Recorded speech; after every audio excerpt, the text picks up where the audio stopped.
belezinha com vocês? Sejam muito bem-vindos ao nosso curso de primeira fase. É um prazer estar ao lado de vocês para que juntos, certamente juntos, possamos buscar a nossa aprovação. Gente, quero que vocês sejam felizes e, acima de tudo, compreendam o nosso conteúdo. Direito tributário, para muitos um bicho de 7 cabeças. Guilherme, eu odeio direito tributário. Tchê, me dá uma chance. Me dá uma chance para mim poder te provar de que direito tributário não é essa matéria horrível, sacana, difícil. Aliás, não te esqueça que na tua prova você tem 5 questões. 5 questões que certamente vão ser imprescindíveis para a tua aprovação em primeira fase. E, se tu gostar muito dessa chance, que vocês certamente vão me permitir e vão me entregar, daqui a pouco tu vem a escolher para a segunda fase, até porque o conteúdo é pequeno, o índice de peças que já caiu é baixo, e, portanto, eu tenho certeza que daqui a pouco pode ser sim, por que não, a tua escolha em segunda fase. Portanto, se vocês sejam todos muito bem-vindos, e espero que eu consiga, sim, de uma forma didática, de uma forma bacana, fazer vocês compreender esta querida matéria, beleza? Gente, olha só, direito tributário. Preciso comprar livro para estudar? Não, não precisa comprar livro.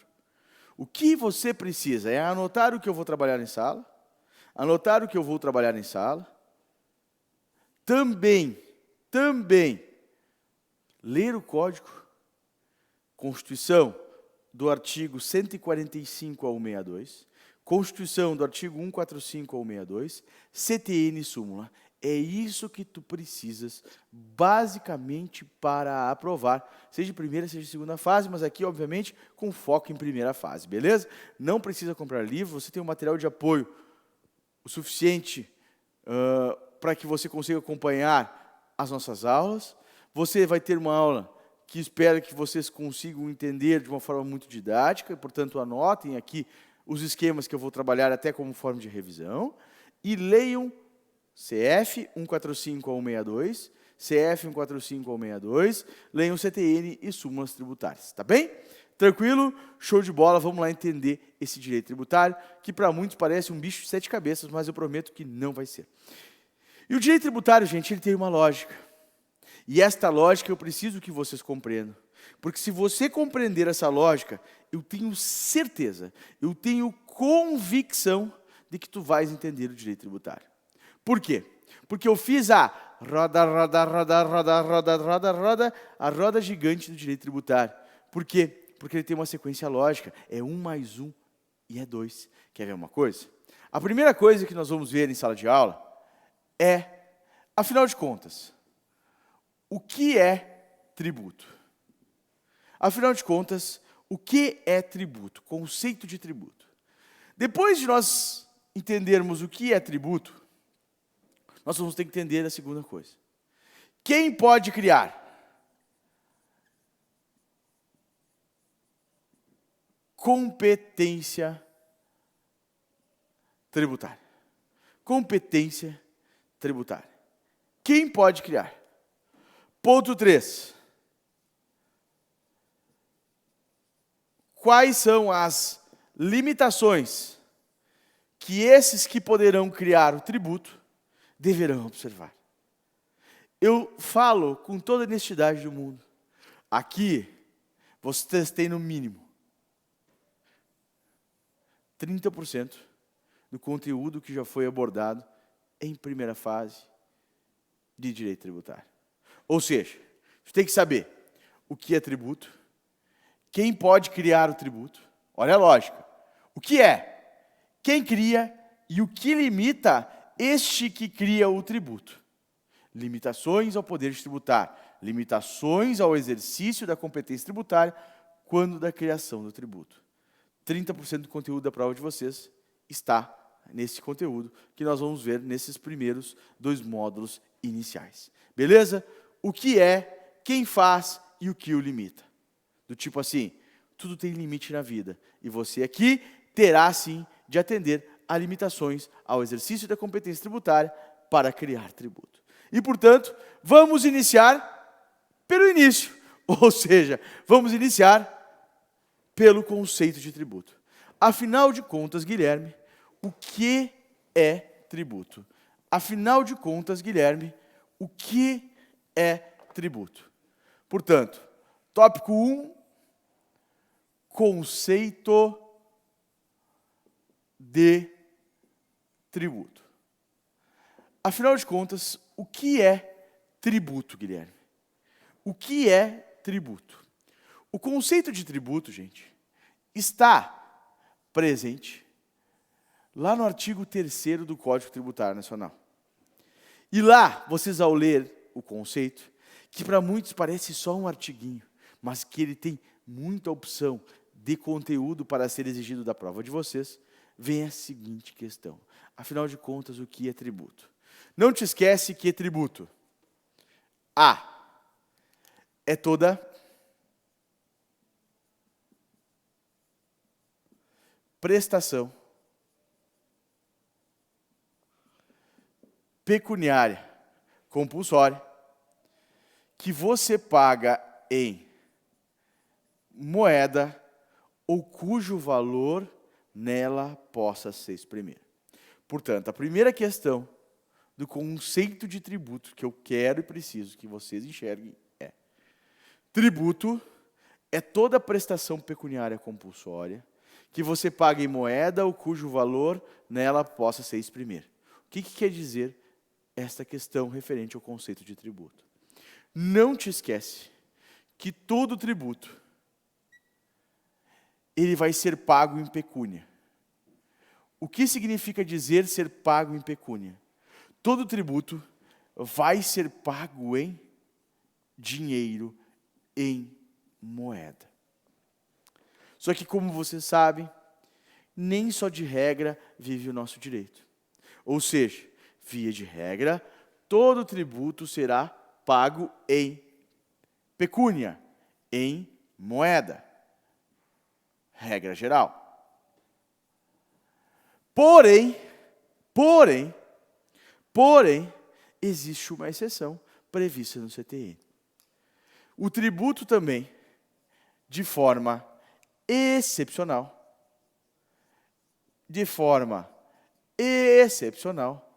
poderá ser pago através de dação em pagamento de bem imóvel. Só que aí, a Thaís que está assistindo a aula vai me perguntar assim: Guilherme, você está me dizendo que o tributo vai ser pago via de regra em dinheiro e excepcionalmente entregando um bem imóvel. Ou seja, trata-se de uma convenção a favor do contribuinte, ou seja, ou ele paga entregando um dinheiro, ou ele vai pagar dando um bem imóvel. Trata-se disto, de uma convenção facultada ao nosso contribuinte? A resposta é não. Não se trata de faculdade permitida ao contribuinte a escolha de pagar tributo em moeda ou entregando um bem imóvel. Não se trata de faculdade ao contribuinte. A dação em pagamento, na forma do artigo 156, inciso 11 do CTN, não é opção do contribuinte. Ele somente poderá pagar tributo entregando um bem imóvel se houver lei específica do ente competente autorizando esta forma de pagamento. Portanto, se a prova perguntar assim: a Thaís deve 100 mil reais de imposto de renda. Trata-se de faculdade da Thaís pagar o referido tributo, ou em dinheiro ou entregando um bem imóvel? Não. Não é faculdade da Thaís. A Thaís apenas poderá se utilizar desta exceção, ou seja, pagar um tributo entregando um bem imóvel, se houver expressa autorização através de lei específica do ente competente, autorizando essa forma de pagamento. Portanto, essa forma de pagamento não é excepcionalidade convencionada ao contribuinte, não é convenção, não é opção do contribuinte. Ele paga apenas se houver lei específica do ente competente, o autorizando assim a pagar. Por quê? Porque a regra é que ele paga em tributo em dinheiro. Mas digo mais a vocês. A prova pode perguntar assim: é possível, Guilherme, pagar um tributo, por exemplo, entregando um bem imóvel, um balcão, uma cadeira, papel higiênico, escova de dente, pasta dentária? Ou seja, é possível a prestação de um serviço in natura como forma de pagamento do crédito tributário? A resposta é não. A resposta é não. Lembrem-se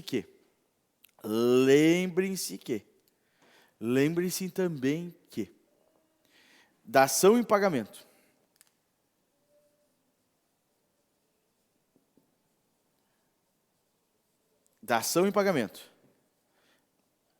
de bem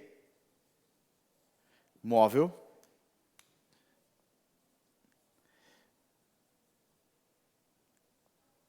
é fraude ao sistema licitatório e, portanto, não é permitido. Portanto, não é permitido pagar tributo entregando um bem móvel. Beleza? Tranquilo. Mas vamos adiante.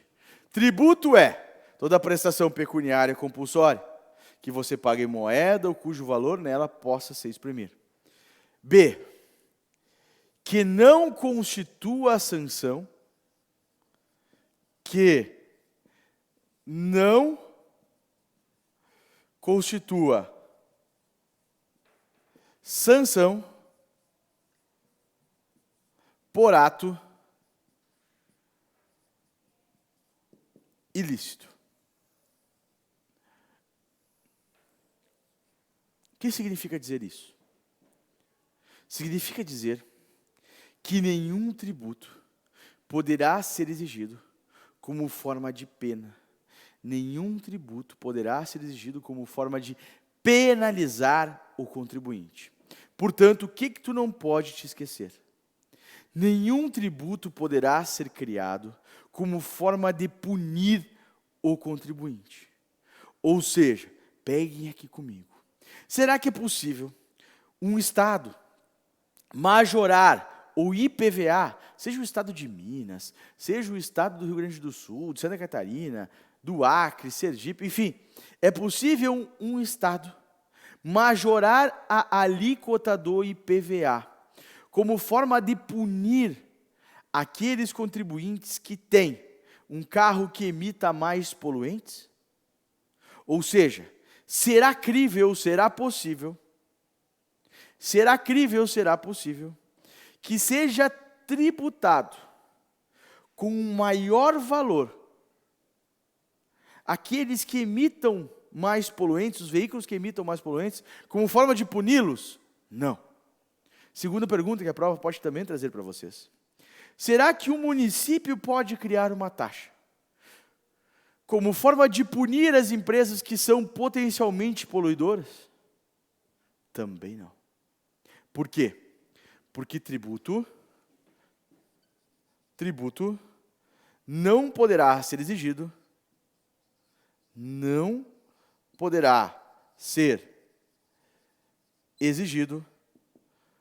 como forma de punição.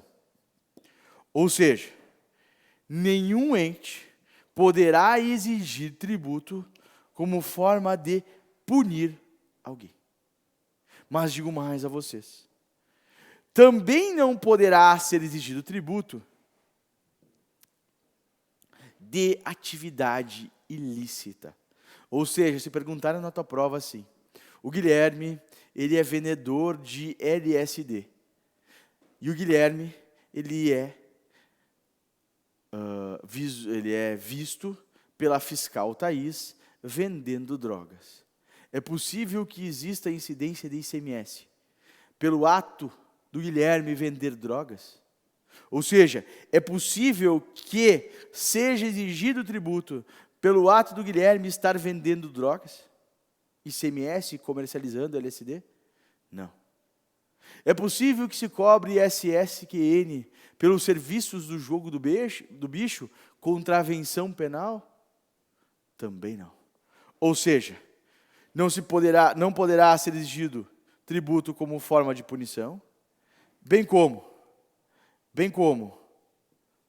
não poderá ser exigido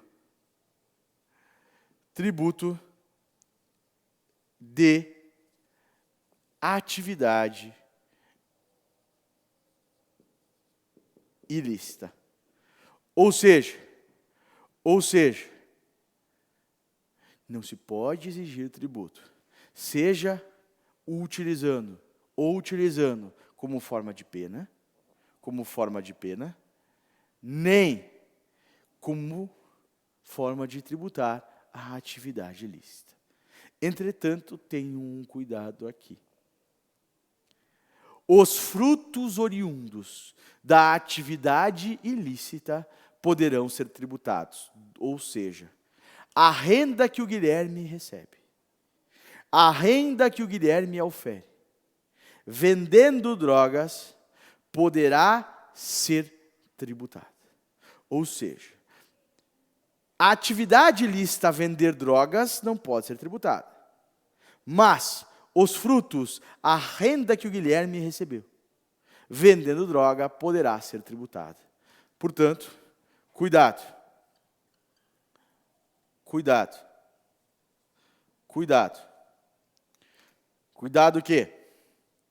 que os frutos poderão ser tributados. Artigo 118,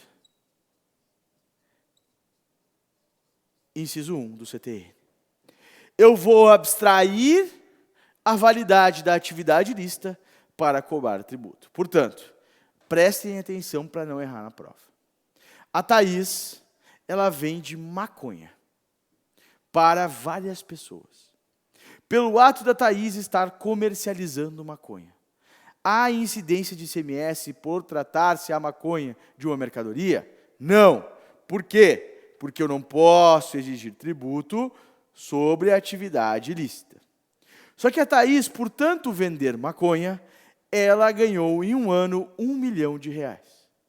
Existe a incidência de imposto de renda sobre a renda oferida pela venda da maconha?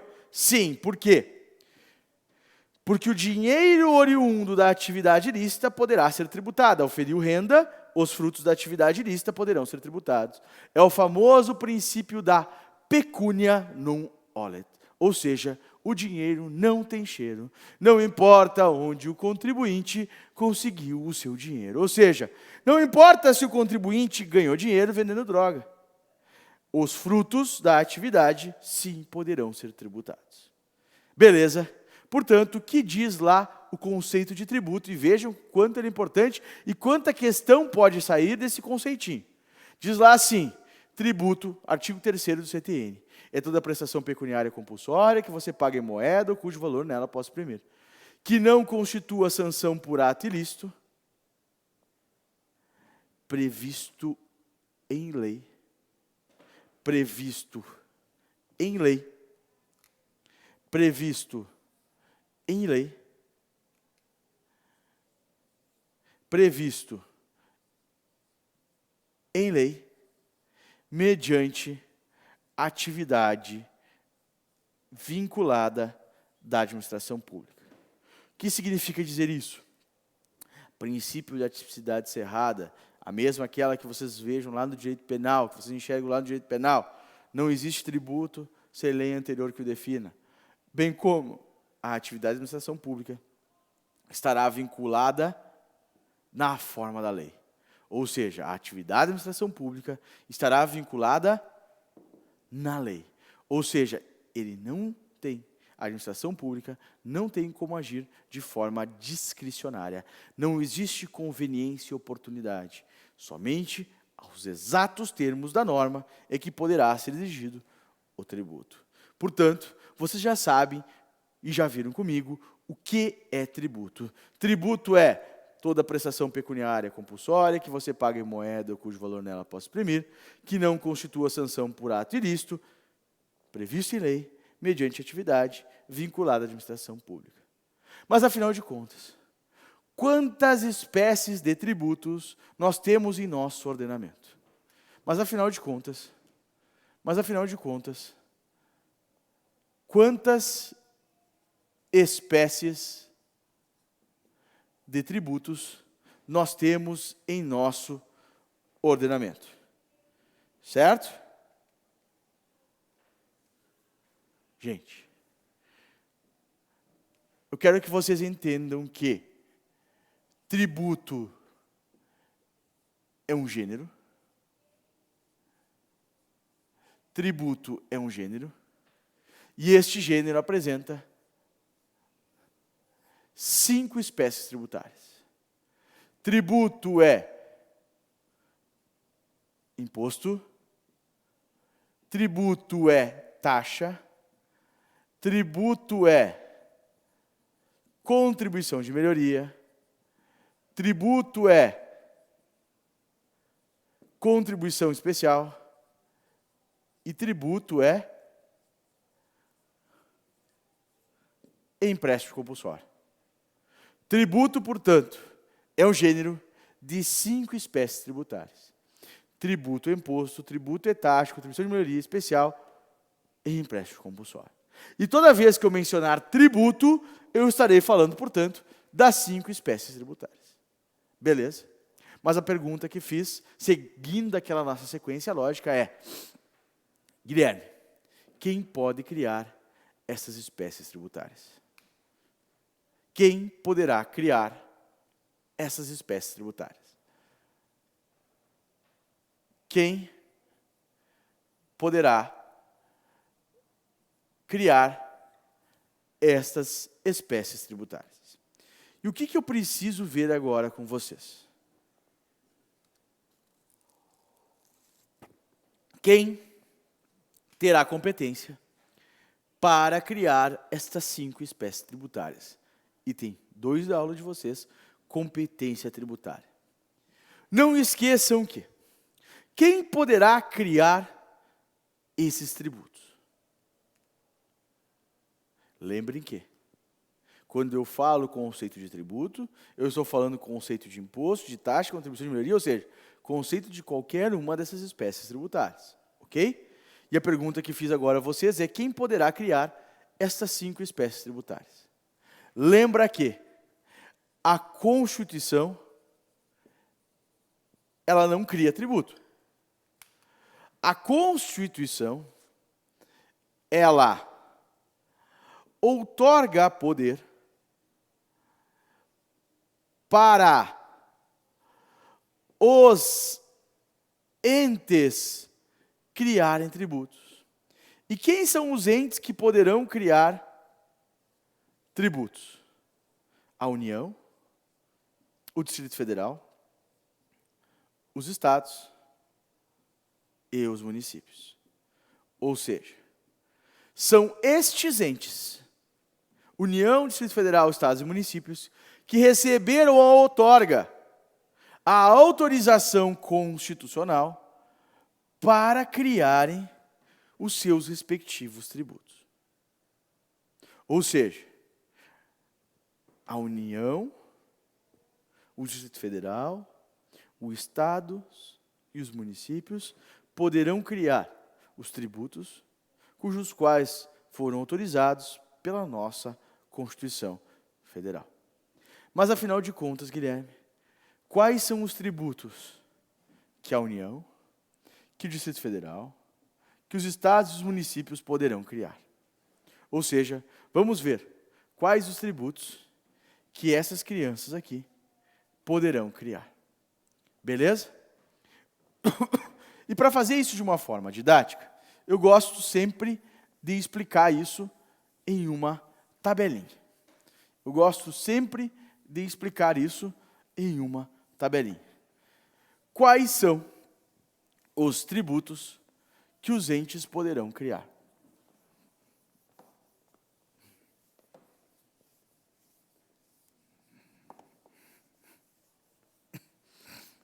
Gente, o que eu disse para vocês?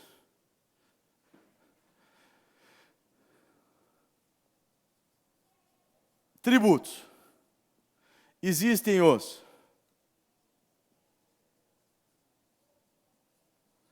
impostos,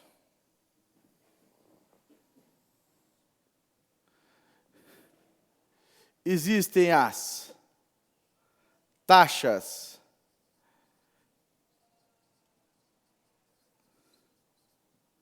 e contribuições de melhoria,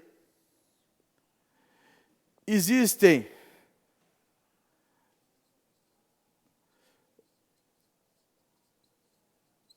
as contribuições especiais e existem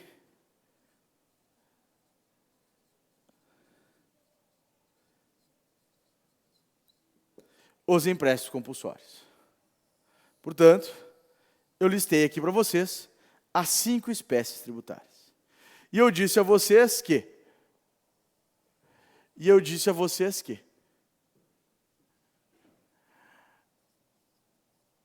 a União terá sua competência. Eu disse a vocês que os estados terão sua competência. Eu disse a vocês que o Distrito Federal terá sua competência. E eu disse a vocês que os municípios terão sua competência. Quais são os impostos que a União pode criar? Artigo 153 da Constituição. A União terá competência para criar o imposto de importação, o imposto sobre exportação, o imposto sobre a renda, o imposto sobre produto industrializado, IPI, II, IE, IR, IPI. Poderá criar o IOF, poderá criar o ITR e poderá criar o IGF, que até hoje não foi criado. Ou seja, quais são os impostos de competência da União? Artigo 153 da Constituição. Imposto de importação, exportação, renda, produto industrializado, operação financeira, território rural e IGF. Só que a União detém ainda mais uma competência para a criação de impostos. Artigo 154 da Constituição. A União poderá criar ainda o imposto residual e o imposto extraordinário guerra. Portanto, estão aqui as competências dos impostos da União.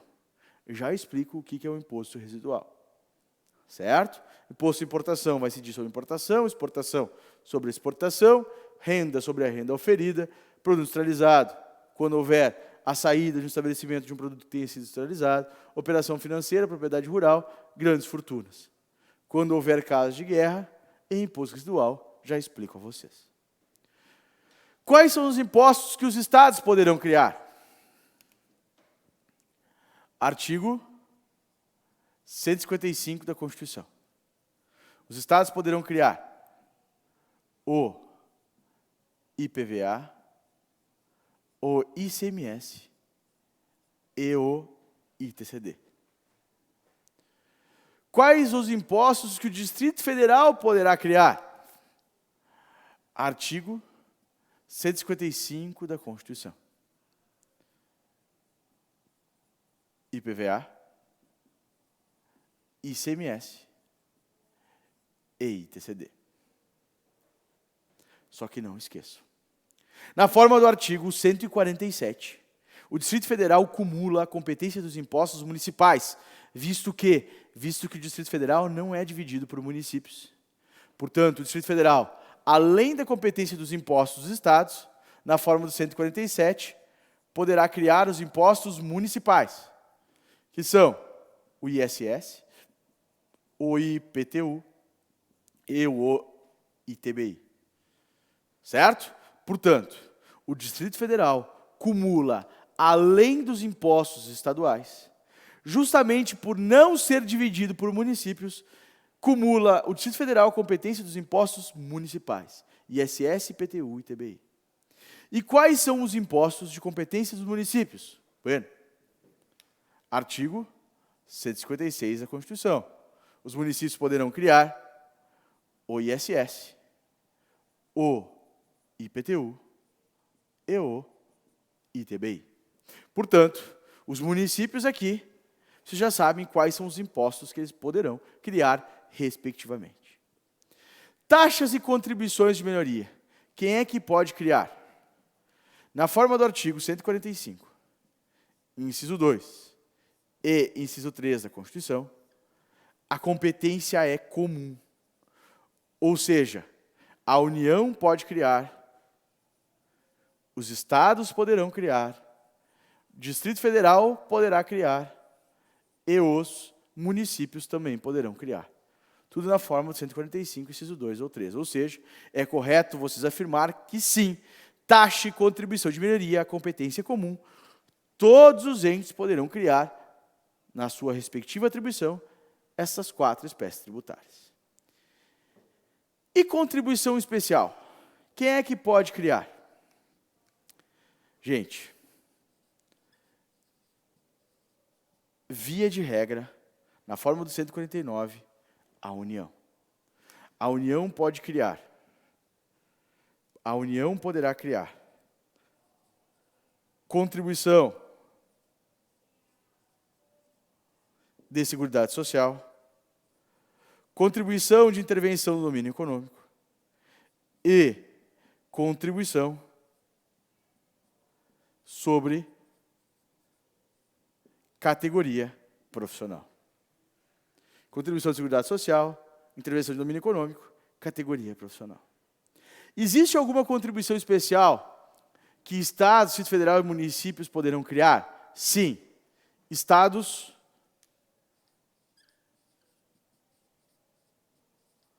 municípios e Distrito Federal, uma.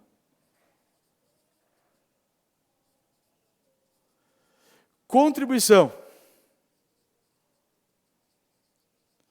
previdenciária de servidor, a competência será comum. Ou seja, todos os entes poderão criar contribuição previdenciária para regime próprio de servidor. Ou seja, contribuição previdenciária de regime próprio de servidor, todos os entes poderão criar, assim como as taxas e contribuições de melhoria. Mas o Distrito Federal e os municípios têm uma outra competência de contribuição especial. Na forma do 149A, eles poderão criar contribuição sobre iluminação pública. Contribuição sobre iluminação pública. Competência comum. Certo? Comum de quem? Apenas, Distrito Federal e municípios é que poderão criar contribuição sobre ação pública, não é comum, certo? Comum é regime previdenciário. Em empréstimos compulsórios, quem poderá criar? Artigo 148 da Constituição, apenas a União.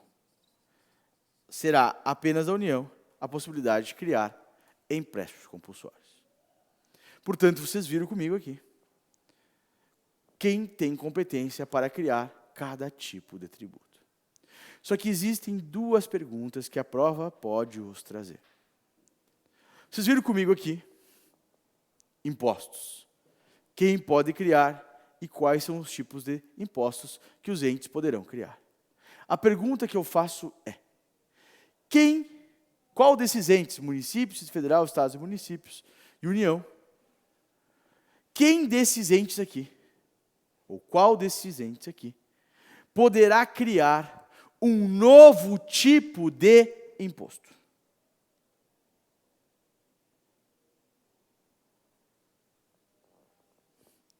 Município, ou Distrito Federal, ou estados, ou a União. Qual destes 4 entes é que poderá criar um novo tipo de imposto, diverso desses aqui, narrados e que estão elencados pela Constituição? Por exemplo, agora querem tributar as transações financeiras, ou querem tributar a propriedade de aeronaves e embarcações, aviões e barcos. Quem pode fazer isso? O Estado pode fazer isso? O município pode fazer isso? O Distrito Federal pode fazer isso? Não. Novo tipo de imposto. Imposto residual. Diverso daqueles dispostos na Constituição, a competência será da União. Portanto, não esquece que novo imposto, na forma do artigo 154, inciso 1 da Constituição, só a União. Só que aí a banca pode trazer outra pergunta. Só que aí a banca pode te trazer... Tá linda, hein? Só que aí a banca pode te trazer uma outra pergunta. E quem destes 4 entes aqui, ou qual desses 4 entes aqui, poderá criar uma nova fonte de custeio para a Seguridade Social? Ou seja, uma nova CPMF. Quem? Quem é o ente? Ou quais são os entes que poderão criar uma nova fonte de custeio para a Seguridade Social? Artigo 195, parágrafo 4º da Constituição. Nova fonte de custeio para a Seguridade Social, a competência será da União. Portanto, será da União a possibilidade de criar uma nova fonte de custeio para a Seguridade, assim como uma nova fonte de custeio, um novo tipo de imposto. Beleza? Para finalizar, competência tributária.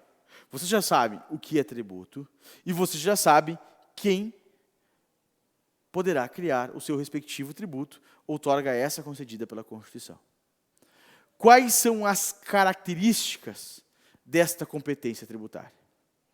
Quais são as características desta competência tributária? Quais são as características desta competência tributária? Ainda dentro do ponto 2, vamos ver características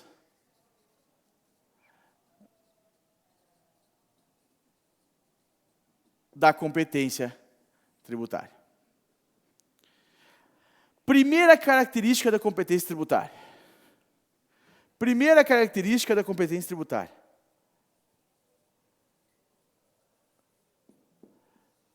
A competência tributária, ela é indelegável. Quem é que diz isso para nós? Artigo 7º do Código Tributário Nacional. Ou seja, a competência tributária, ela é indelegável. Ou seja, ela não pode ser delegada. Ou seja, a União não pode delegar o ato de criação, o ato de majoração de tributo para outro ente competente. Ou seja, o que já caiu em prova?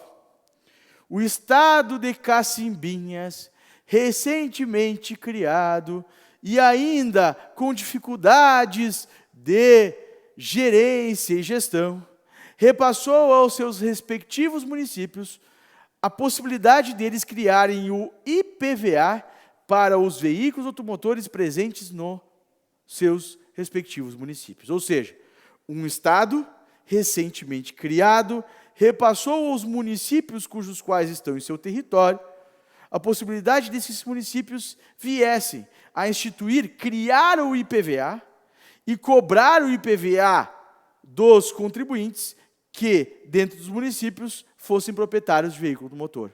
É possível que o Estado, Cacimbinhas, o Estado qualquer, Minas, Rio Grande do Sul, delegue aos municípios o ato de criar, de majorar tributo? Não, não e jamais não. A competência tributária será indelegável, ou seja, nenhum ente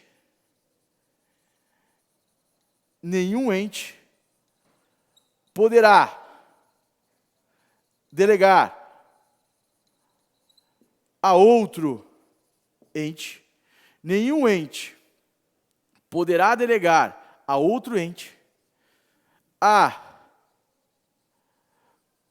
competência legislativa de criação ou majoração de tributo. Ou seja, a competência tributária é indelegável, nenhum ente poderá abrir mão de sua competência para outro ente. Ponto final. Mas tenha cuidado. A competência legislativa, ela é indelegável. Mas cuidado com esse artigo 7º. Porém, a capacidade ativa tributária,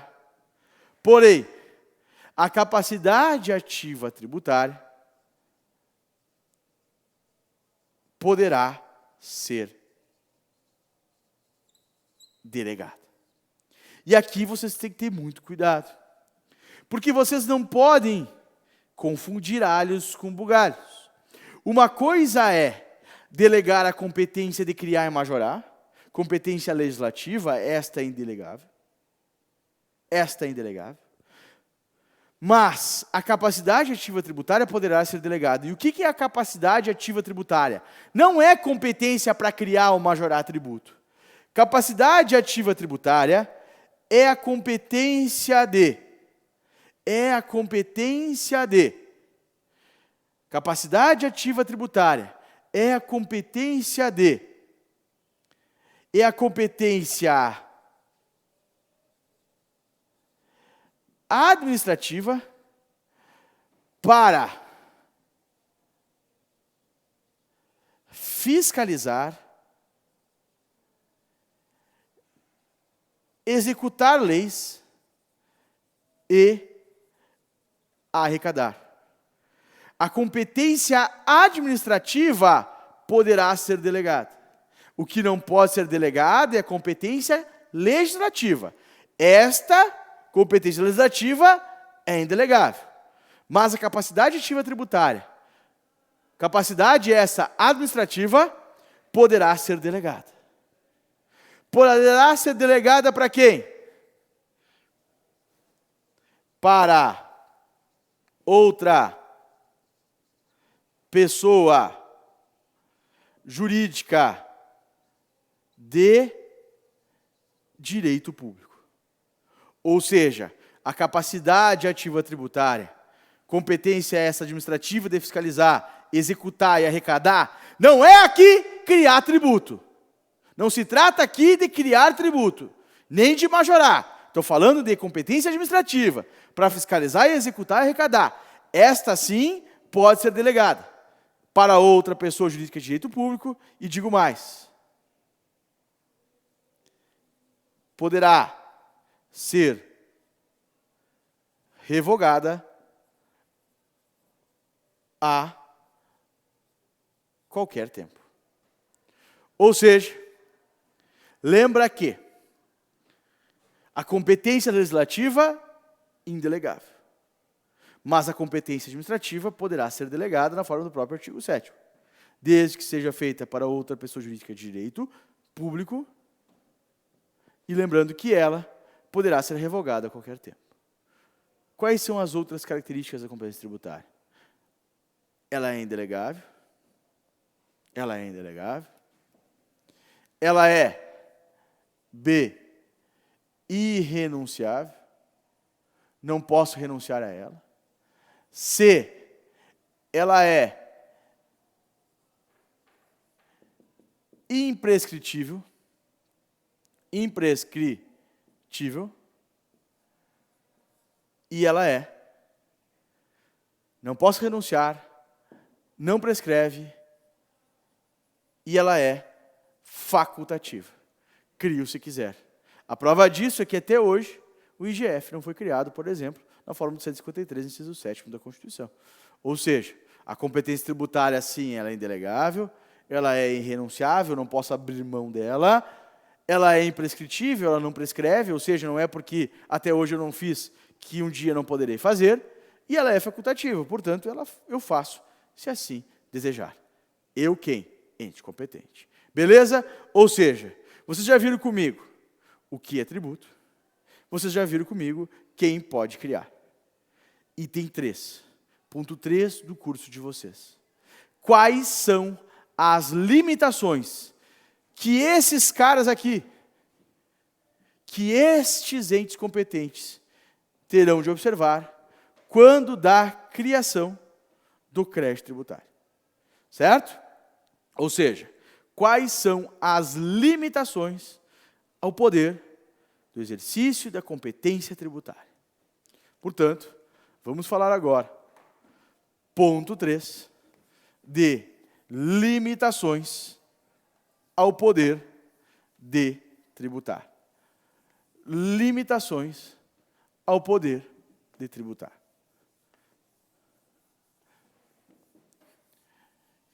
E o que vocês precisam saber sobre limitações, afinal de contas, o que é isso?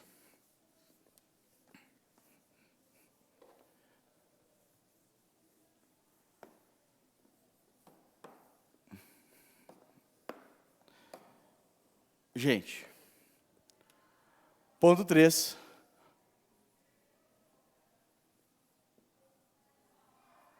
Limitações ao poder de tributar. O que eu preciso que vocês saibam aqui? As limitações ao exercício da competência tributária, ao poder de tributar, são importantes ferramentas de proteção do contribuinte.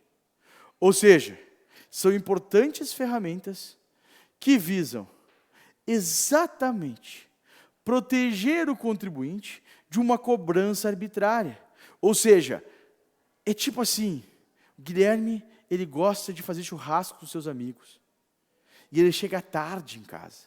E a mulher do Guilherme xinga ele, do tipo assim, Guilherme, tudo na vida tem limite. E, portanto, tu não pode chegar 3 da manhã, porque tu tem filho, tu tem família. Ou seja, aqui, esse sermão da esposa é o mesmo que a Constituição faz aos entes. Do tipo assim, ente, imaginem assim, a Constituição é a esposa. A Constituição é a esposa, é a rainha do lar, é quem manda, certo? A Constituição é a esposa. A esposa diz assim, Guilherme, tu pode ir no churrasco. Só que, apesar de eu estar te liberando para ir ao churrasco, saiba que tudo tem limite, ou seja, volta cedo. E é a mesma coisa, a esposa é a mesma coisa que a Constituição faz com os entes.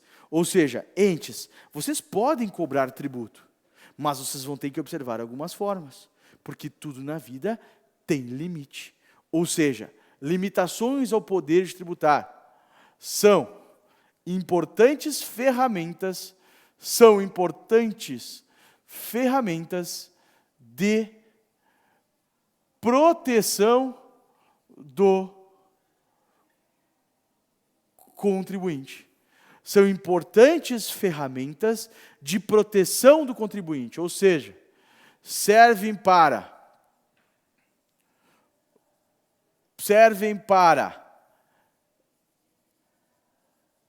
limitar a cobrança do ente. Do tipo assim, ente, tu pode cobrar tributo, mas tu tem limite. E essas limitações são divididas entre os princípios e as imunidades. E essas limitações são divididas entre princípios e imunidades. E estão basicamente situadas entre o artigo 150 até o artigo 152 da Constituição Federal. Ou seja, limitações ao poder de tributar são ferramentas de proteção do contribuinte. Elas limitam o exercício da competência tributária por parte dos entes. Essas limitações, princípios e imunidades, estão basicamente dispostas no artigo 150 até o 152 da nossa Constituição Federal. Não cai. Despenca na prova de vocês, e por isso que eu não preciso nem sequer dizer da importância desse trem aqui para vocês. Tá bem? E vamos começar. 3A. Vamos falar agora sobre o princípio da legalidade. Vamos falar agora sobre o princípio da legalidade. O princípio que vai dar forma à possibilidade do tributo ser criado. É o princípio que vai estabelecer forma de que o ente poderá exigir o crédito tributário de vocês. E este princípio da legalidade, que vai dar forma, está presente no artigo 150, inciso 1 da Constituição, bem como no artigo 97 do Código Tributário Nacional. Esse princípio da legalidade vai estar no artigo 150, inciso 1, bem como no artigo 97 do CTN, 150, inciso 1 da Constituição e 97 do CTN. E o que quer dizer o princípio da legalidade, que é da forma? Ou seja, ele vai dizer assim para vocês. Regra geral. Regra geral. O que ele vai dizer para vocês na sua regra geral?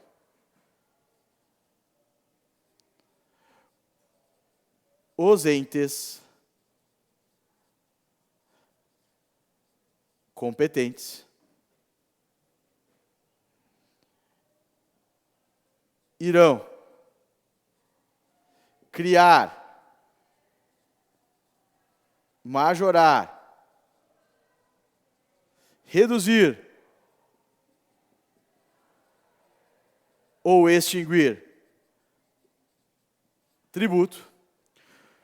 Via de regra, os entes competentes irão criar, majorar, reduzir ou extinguir tributo.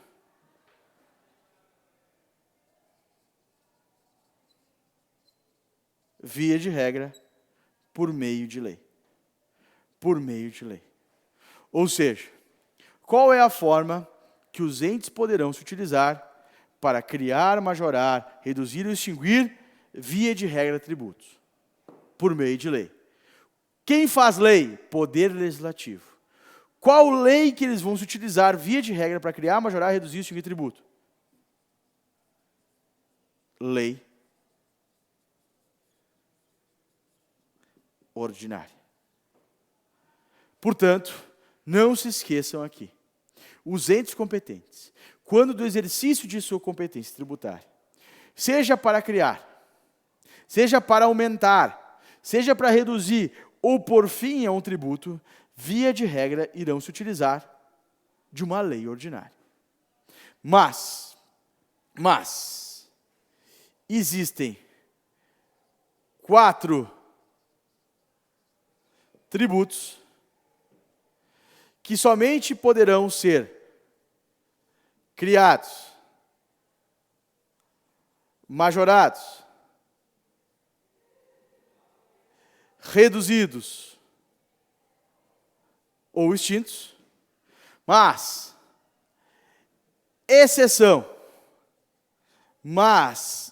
excepcionalmente, 4 tributos somente poderão ser criados, majorados ou reduzidos mediante lei complementar. E quais são esses 4 tributos? Que excepcionalmente não vão se utilizar da regra, vão precisar de uma lei complementar para que assim sejam criados, majorados, reduzidos ou extintos. Quais são os 4 tributos? Não esqueçam. Lembrem sempre da antiga namorada do professor Nidal, que se chamava Gessi. Certo? Lembram e não esqueçam da antiga namorada do professor Nidal, que se chamava Gessi. Ou seja, o IGF, o Imposto sobre Grandes Fortunas, o empréstimo compulsório, as contribuições sociais residuais, aquelas que ainda não foram criadas, bem como os impostos residuais, esses 4 tributos aqui somente poderão ser criados, majorados, reduzidos ou extintos mediante lei complementar. IGF, grandes fortunas, artigo 153, inciso 7º da Constituição. Empréstimo compulsório, 148 da Constituição. Contribuição social residual, 195, parágrafo 4º. E imposto residual, 154, inciso 1 da Constituição. Ou seja, o que eu estou a mostrar aqui no quadro para vocês? Que todos os entes competentes, quando do exercício de sua competência tributária, vão precisar de uma forma para que seja criado, majorado, ou seja, aumentado, reduzido ou extinto um tributo. Qual é essa forma? Poder legislativo, a casa do povo. Lei ordinária, a regra geral. Mas existem 4 tributos, a título excepcional, que não poderão se utilizar de uma lei ordinária para que sejam criados, reduzidos, extintos ou majorados. Quais são eles? Chama a Gessi! IGF, empréstimo compulsório, contribuição social residual e imposto residual. Esses 4 tributos somente poderão ser criados, majorados, reduzidos ou extintos mediante lei complementar. Certo? Tranquilo? Tudo. Mas nem tudo são flores. E existem, obviamente, as mitigações ao princípio da legalidade. Portanto, o que eu disse para vocês até agora? Eu disse a vocês até agora que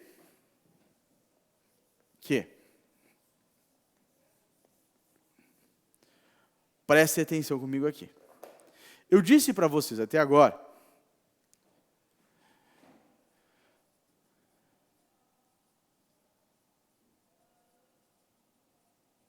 que os entes competentes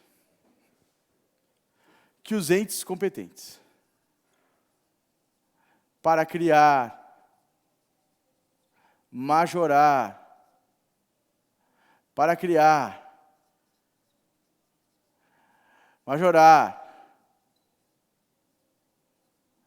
reduzir ou extinguir.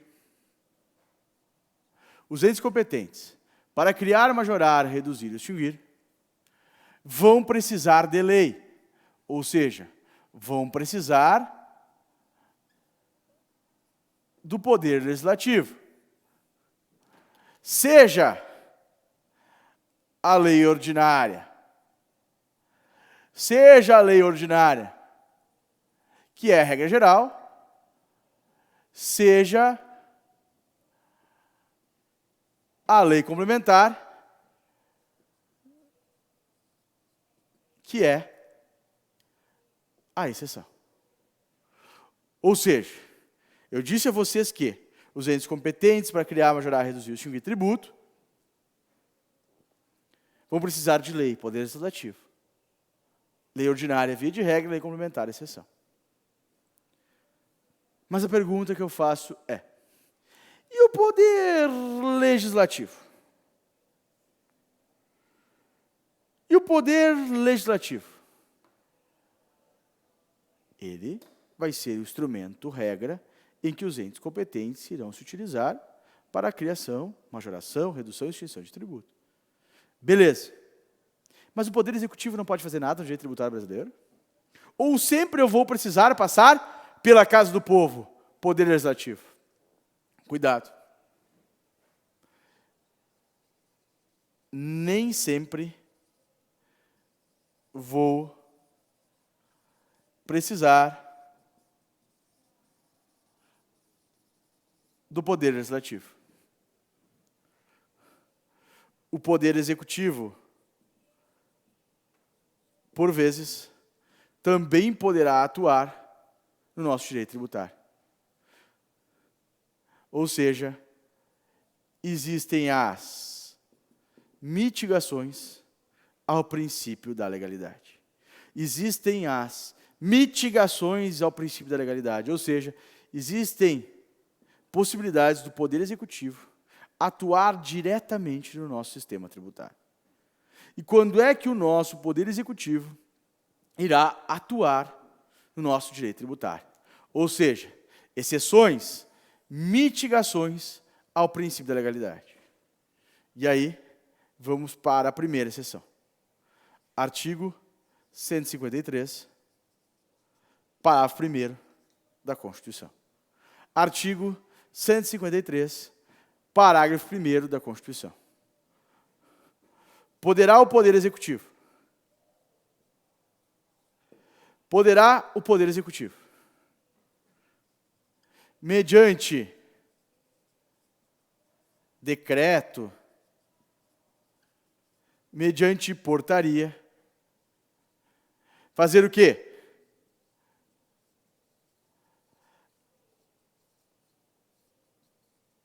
Alterar as alíquotas do imposto de importação, imposto de exportação, IOF e IPI.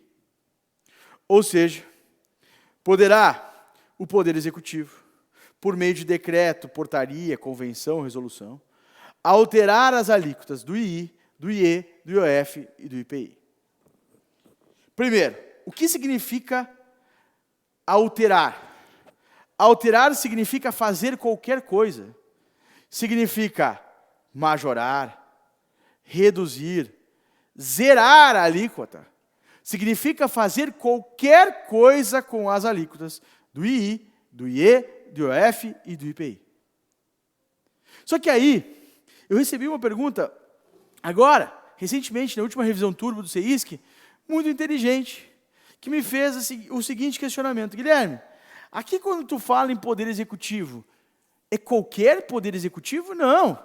É o Poder Executivo vinculado ao ente competente. Qual é o Poder Executivo vinculado ao II, o IE, IOF e IPI? A União.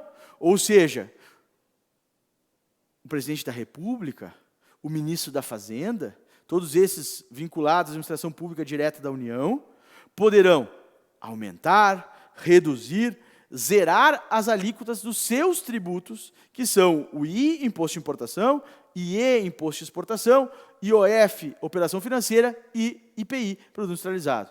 Por que pode o Poder Executivo diretamente atuar nestes 4 tributos, seja majorando, reduzindo, extinguindo, zerando a alíquota?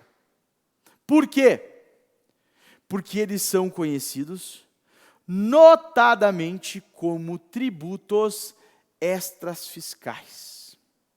Eles servem para regular o mercado. E por essa razão, face a notória regulação de mercado que eles poderão proporcionar ao nosso país, poderá o Poder Executivo Federal, portanto, alterar, movimentar as suas alíquotas. Visto que, vamos imaginar o seguinte, estão importando muito insumo da China. A indústria brasileira resolveu importar muito insumo da China. O que está acontecendo com a indústria brasileira, portanto? Vai quebrar. O que pode fazer o governo federal? Vamos subir a alíquota de imposto de importação. Vamos acabar ou vamos dificultar, vamos criar um mecanismo que vai dificultar essa transação. Vamos subir a alíquota de I. Outro exemplo. O governo brasileiro começou a notar que o brasileiro está se endividando para caramba, fazendo muito empréstimo. Empréstimo, empréstimo, empréstimo. E vocês sabem que sobre o empréstimo incide o IOF. O que pode fazer o governo federal? Vamos majorar a alíquota do IOF. Vamos majorar a alíquota do IOF. Ou seja, também aqui, uma forma de atuação do Poder Executivo sem necessidade de atuação do Poder Legislativo. Não pode esperar. Se não mexer logo no mercado, o brasileiro vai se endividar mais. Vamos majorar o IOF. Outro exemplo. O governo federal começa a ver que a indústria brasileira está quebrando porque não tem mais consumo. O que faz o governo federal? Zera a alíquota do IPI para produtos da linha branca. Quantas vezes já abriram o jornal? Quantas vezes vocês já abriram o jornal e viram? Governo federal zera a alíquota do IPI para a linha branca. Ou seja, não tem mais IPI incidindo sobre batedeira, máquina de lavar, geladeira. Ou seja, o governo federal quer aquecer o mercado, zera o IPI. Será que seria necessário, seria crível aguardar o Poder Legislativo assim criar, se manifestar? Claro que não. Ou seja, em razão da regulação de mercado, que o Poder Executivo, através de portaria e decreto, pode alterar as alíquotas desses 4 tributos aqui. Mas o Poder Executivo pode mais. Segunda exceção. Artigo 62, parágrafo 2º da Constituição.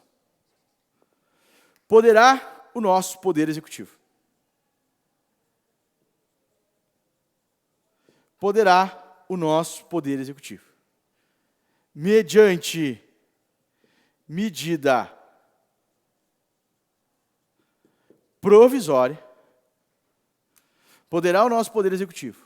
Mediante medida provisória, criar ou majorar tributo. Poderá o nosso Poder Executivo, mediante medida provisória, criar ou majorar tributo. Desde que o Poder Executivo atenda a 2 requisitos. Quais são eles? Que o tributo a ser criado ou majorado por medida provisória seja afeito à lei ordinária, ou seja, que ele possa ser criado por lei ordinária, bem como essa medida provisória seja convertida em lei no mesmo exercício de sua edição. Portanto, segundo a mitigação ao princípio da legalidade, se perguntarem na tua prova, pode o Jair Bolsonaro, então presidente da República, mediante uma medida provisória, criar ou majorar um tributo? Pode, desde que atenda a 2 requisitos cumulativos, ou seja, o tributo a ser criado por medida provisória, ele deve e pode ser criado por lei ordinária, bem como essa medida provisória seja convertida em lei no mesmo exercício de sua edição. Só que aí vem uma questão primeira. A Thaís está lendo a lei e está dizendo assim: o Guilherme é burro. Como assim o Guilherme é burro, Thaís? Como assim, Thaís? Tu está louca? Bebeu? Não, o Guilherme é burro. Porque Lá no 62, parágrafo 2º, diz que medida provisória pode criar imposto. Cuidado. O STF já se manifestou inúmeras vezes sobre isso. E, não obstante o texto legal mencione imposto e não tributo, e lembra que imposto é apenas uma espécie de tributo, tributo é muito mais do que imposto, eu quero que vocês saibam que o STF já se manifestou por inúmeras vezes dizendo o seguinte: medida provisória pode criar tributo e não só imposto, desde que atenda cumulativamente esses dois requisitos. Mas aí vem uma segunda questão, que também é muito importante e relevante. A segunda questão, importante e relevante, é: medida provisória não pode atuar em matéria reservada à lei complementar. Ou seja, se perguntarem para vocês se medida provisória pode criar uma nova fonte de custeio para a Seguridade Social, digam que não. Por quê? Por quê? Thaisinha, vem aqui do meu lado aqui. Por quê? Contribuição social residual, só lei complementar. Se perguntarem para vocês na prova, pode Jair Bolsonaro, então presidente da República, criar, através de uma medida provisória, um novo imposto? Digam que não, porque novo imposto, lei complementar, e medida provisória não atua em matéria reservada à lei complementar. Se perguntarem na nota prova, Jair Bolsonaro resolve criar, mediante medida provisória, o IGF, porque o Brasil está em crise, pode medida provisória criar o IGF? Digam que não. Por que não? Porque IGF só mediante lei complementar. E lei complementar não pode ser legislada por medida provisória. Ou seja, não esqueçam que medida provisória não poderá atuar em matéria reservada à lei complementar. Quem é que diz isso para nós? É o artigo 62, parágrafo 1º, inciso 3 da Constituição Federal. Certo? Não esqueçam disso. Lei complementar não poderá ser legislada através de uma medida provisória. Jamais. Certo? Terceira mitigação ao princípio da legalidade. Esse aqui também cai muito na prova de vocês. Artigo 97, parágrafo 2º da Constituição, do CTN, e súmula 160 do STJ. Qual é a terceira mitigação ao princípio da legalidade? Não esqueçam que poderá o Poder Executivo,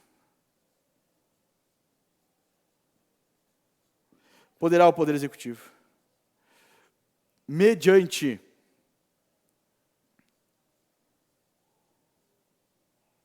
decreto, mediante portaria, fazer o quê?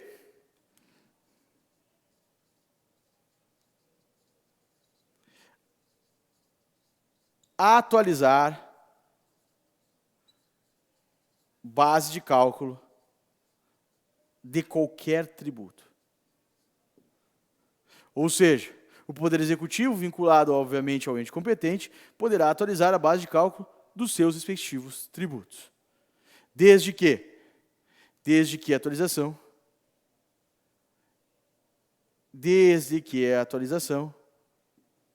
seja conforme os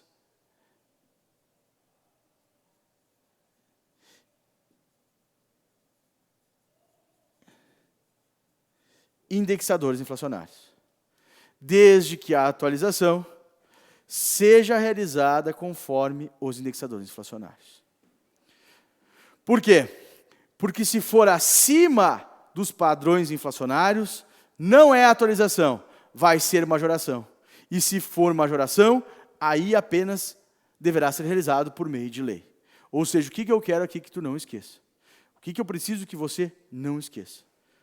Poderá o Poder Executivo, mediante decreto ou portaria, atualizar bases de cálculo de tributo, desde que essa atualização seja na forma dos índices nacionais inflacionários, dos índices atuais inflacionários. Se for acima dos índices inflacionários, vai ser majoração, e aí é só por meio de lei.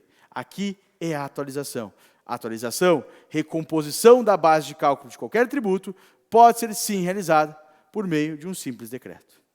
E a última que eu preciso trabalhar com vocês aqui é uma decisão recente, ou não tão recente, do STF, que é: o STF, em julgamento, diz o seguinte: poderá o Poder Executivo, mediante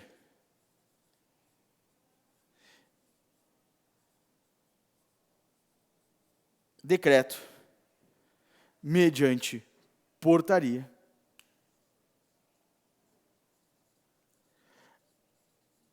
alterar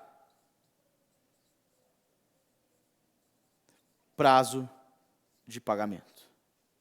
Por quê? Porque, de acordo com o STF, a alteração de prazo de pagamento não está no rol do artigo 97 do CTN.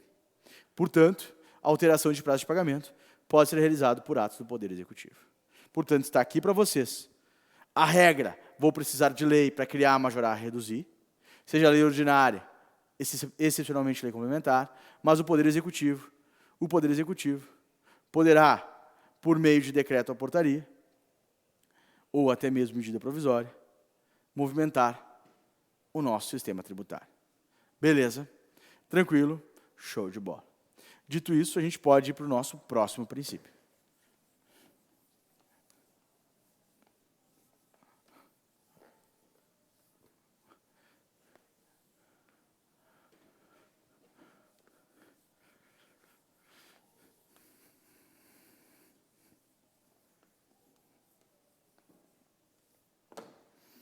Dito isso, a gente pode ir para o nosso próximo princípio.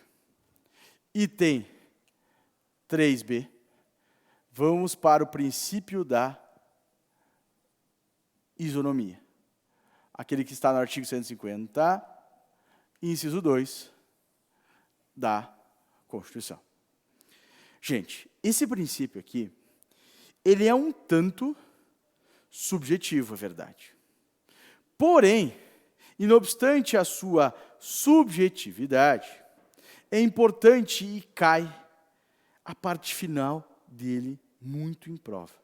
A parte final desse artigo, desse inciso, cai muito em prova, porque ele diz o seguinte: os entes competentes jamais poderão criar tributos de forma desigual, ou seja, eles não poderão conceder tratamento diferente para contribuintes que estejam em situação de equivalência. Ou seja, se lá na legalidade se buscava forma ao exercício da competência tributária, aqui se busca a igualdade. Ou seja, busca não ocorrer favorecimento a nenhum ente. Ou seja, os entes competentes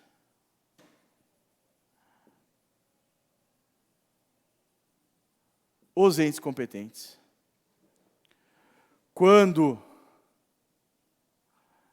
do exercício da competência tributária, os entes competentes, quando do exercício da competência tributária, não poderão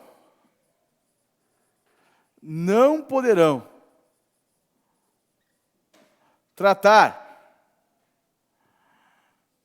os contribuintes iguais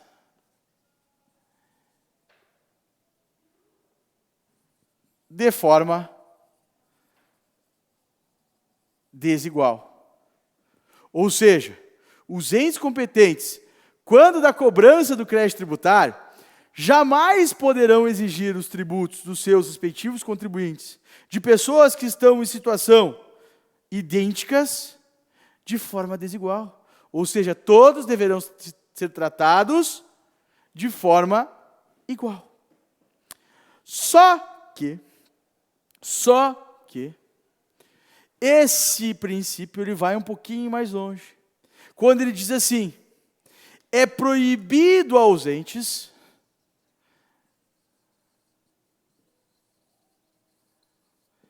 será proibido os entes tratar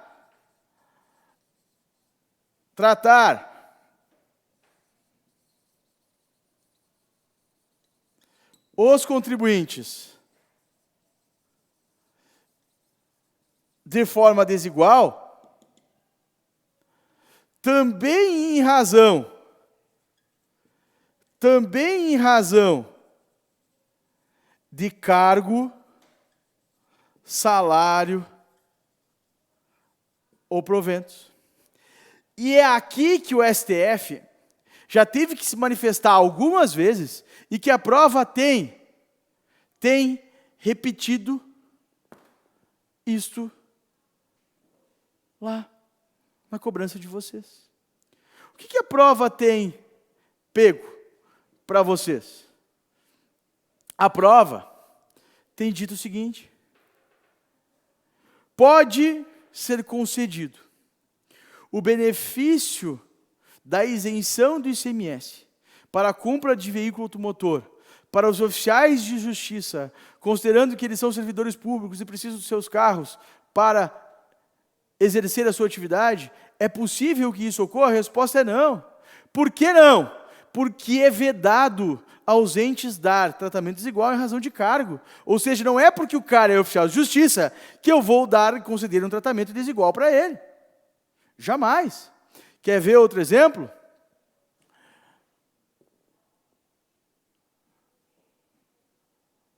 Foi há uns 7 anos atrás, julgado no STF.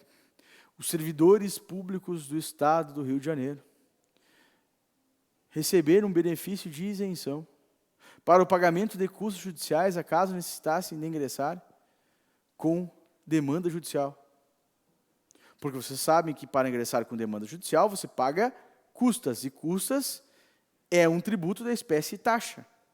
E aí, os servidores públicos receberam uma isenção para que, em razão do seu cargo, não venham a pagar essa taxa se necessitarem de ingressar em juízo. É possível isso? Não! Eu não posso tratar os contribuintes de forma desigual em razão do seu cargo.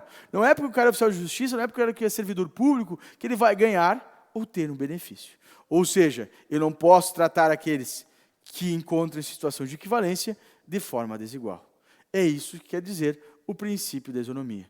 Ou seja, ele quer estabelecer uma igualdade quando dá exigência do crédito tributário. Show de bola? Show de bola.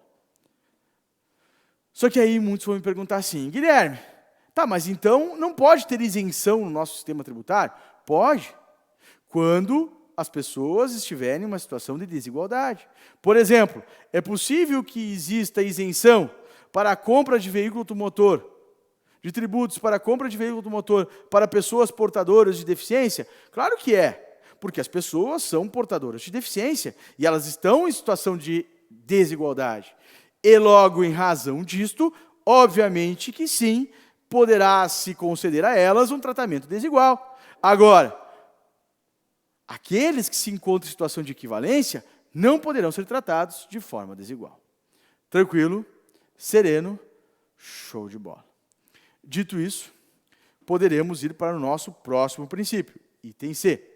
E agora nós vamos entrar, falamos de forma, falamos de igualdade, legalidade, isonomia.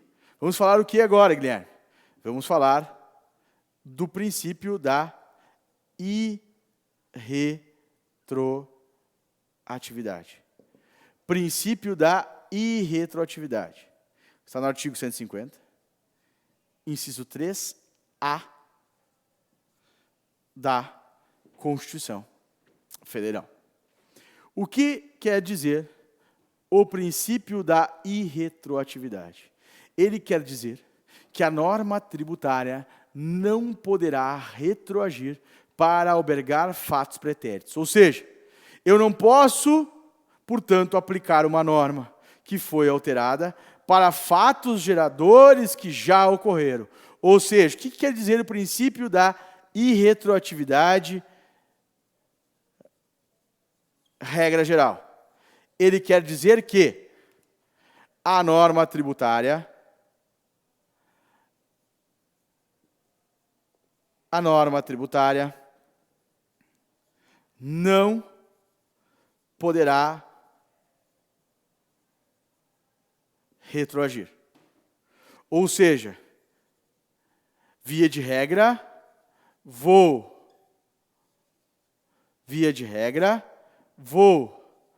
aplicar a norma, a lei vigente, quando da ocorrência do fato gerador. Eu vou aplicar a norma vigente quando da ocorrência do fato gerador.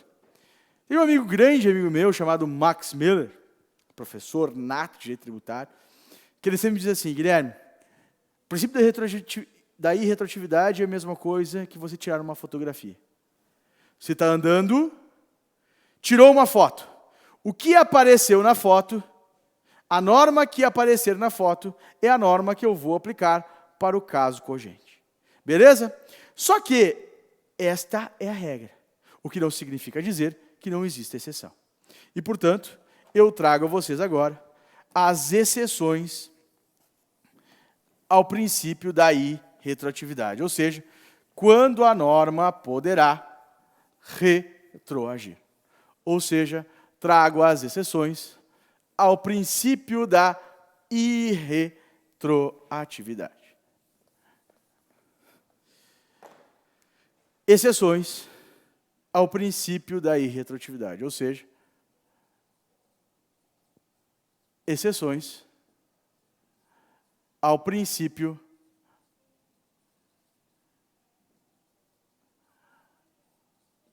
da irretroatividade. Ou seja, quando a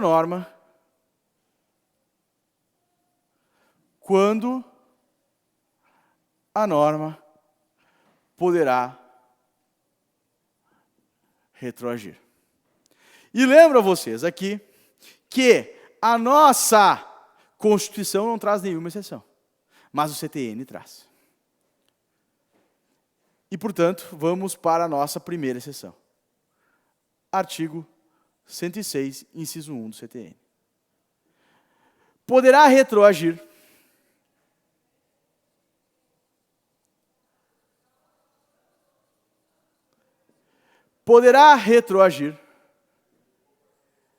lei que venha, poderá retroagir lei que venha interpretar lei mais antiga. Poderá retroagir lei nova que venha interpretar lei mais antiga. Ou seja, pode retroagir lei nova para fatos geradores que já ocorreram, quando essa lei nova venha a interpretar lei mais antiga. Desde que a interpretação, desde que a interpretação não venha causar multa ao contribuinte. Desde que essa interpretação não venha a gerar multa, penalidade ao contribuinte. Ou seja, a lei de caráter interpretativo, a lei nova de caráter interpretativo, poderá retroagir para albergar fatos que já ocorreram. Mas digo mais a vocês, e segunda forma de retroatividade. Artigo 106, inciso 2, A e C do CTN. Também poderá retroagir lei mais benéfica no campo das infrações. Poderá retroagir lei nova, poderá retroagir lei nova que venha reduzir ou extinguir multa, pena, Desde que reduzir multa, extinguir multa, desde que não exista trânsito em julgado sobre a multa. Me dá um exemplo para mim entender. Claro que te dou, até porque este é o que mais cai em prova. Vamos imaginar que a Thaís tenha uma loja que vende fogão. A Thaís, ela é proprietária da loja Quero.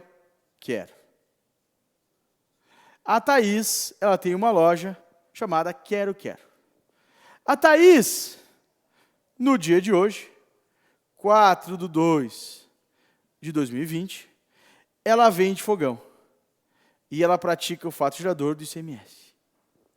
Quando da prática desse fato gerador, existia uma lei vigente, que era a Lei 001 de 2018, que aplicava uma alíquota para esta venda de fogão de 30%, e acaso ela não viesse pagar, uma multa moratória de 70%.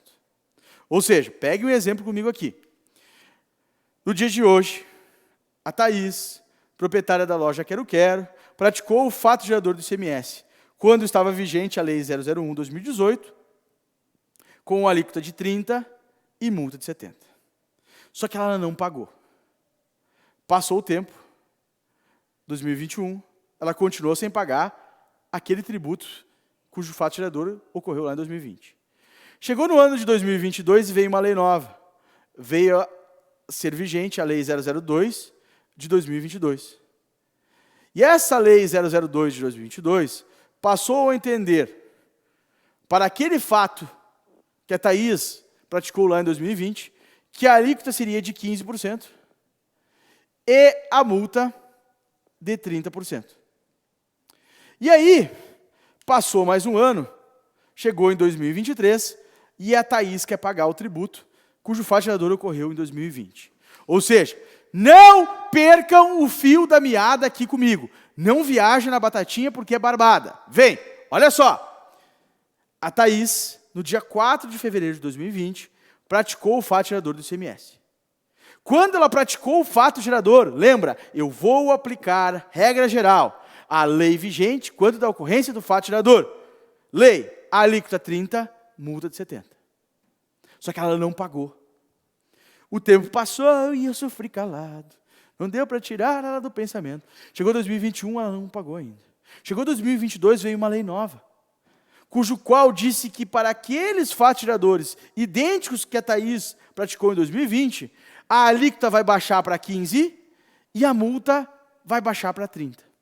E chegou no ano de 2023, a Thaís, que praticou o fato gerador em 2020, quer pagar este ICMS que ela deixou de pagar.